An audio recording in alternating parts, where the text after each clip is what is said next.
Black colour dress পরলে ইচ্ছে করে স্মোকি লুক করার জন্য। তো আজকে আমি স্মোকি লুক করব।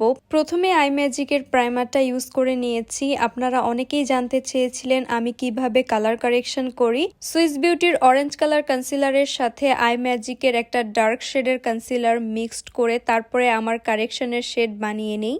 যেহেতু আমার ফেসে তেমন একটা ডার্ক সার্কেল বা পিগমেন্টেশনের প্রবলেম নেই, তাই আমি লাইট কালার কারেকশন করে নেই। পিগমেন্টেশন যতটা ডার্ক হবে ততটা ডার্ক হবে আপনার কারেকশনের শেড। আমি কালার কারেকশন কখনোই স্কিপ করি না, কারণ হচ্ছে আমাদের আন্ডার আই, অ্যারাউন্ড দ্য মাউথের এরিয়ার সাইডগুলোতে ফাউন্ডেশন কনসিলার অ্যাপ্লাই করার কিছুক্ষণ পরে গ্রে বা অ্যাশি হয়ে যাওয়ার চান্স থাকে।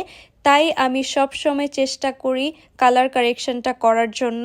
এখন সবাই সিম্পল মেকআপ পছন্দ করে। এখনকার আই লুকগুলো খুবই সহজ। কয়েক বছর আগের আই মেকআপগুলো অনেক কঠিন ছিল। তখন সবাই স্মোকি লুক করতো, কালারফুল আই লুক করতো, হ্যালো আইস, কাট ক্রিজ। তখনকার আই লুকগুলো আসলেই কঠিন ছিল। স্মোকি লুকের এই স্টেপটাতে আপনি চাইলে ব্ল্যাক কালার কাজল ইউজ করতে পারেন, বাট আমি শ্যাডো ইউজ করে নিয়েছি। এখানে আপনাদেরকে লাইনটা দেখাচ্ছি, ব্ল্যাক কালারের শ্যাডোটা যেন এই লাইনের ওপরে না চলে যায়। অবশ্যই একটা ওয়াটারপ্রুফ কাজল ইউজ করতে হবে, না হলে কিছুক্ষণ পরে আপনাকে মঞ্জুলিকার মতো লাগবে। এভারলির ব্ল্যাক কালার কাজলটা ওয়াটারপ্রুফ একটা কাজল। তারপরে আমি একটু পাউডার, ব্লাশ অ্যান্ড হাইলাইটারটা ইউজ করে নিয়েছি।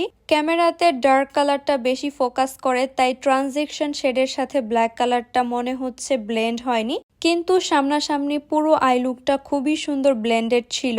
এই ধরনের সুন্দর সুন্দর মেকআপ লুক দেখতে হলে অবশ্যই আমার পেজটাকে ফলো দিয়ে রাখতে পারেন, লাইক করতে পারেন, কমেন্ট করে জানাতে পারেন আজকের লুকটা কেমন হয়েছে।